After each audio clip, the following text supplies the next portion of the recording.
Je m'appelle Oraito, je suis designer. Ce qui m'intéresse dans ce métier, c'est la transversalité, de pouvoir exprimer mon travail et ma vision à travers différents projets.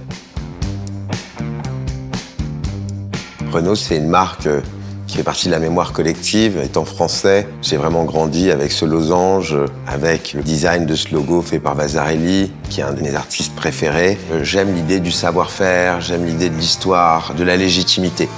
C'est ce que j'ai beaucoup aimé dans notre partenariat avec Renault. On m'a présenté la R17 et c'est vrai que j'ai été très séduit par cette voiture car il y avait pas mal de codes qui définissent mon travail.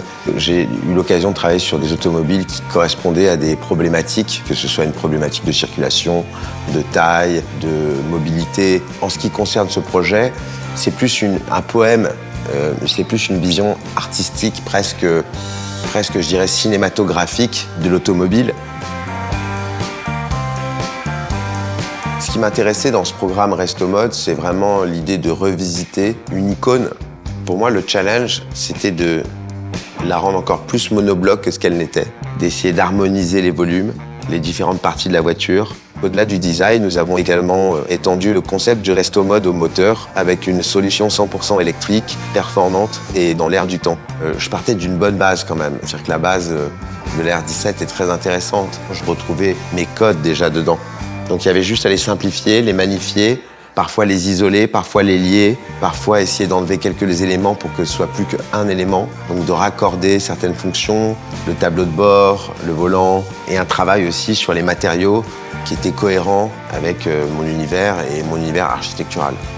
L'idée, c'est qu'il n'y ait pas de séparation finalement entre l'intérieur et l'extérieur. C'est ce que j'aime faire aussi souvent en architecture.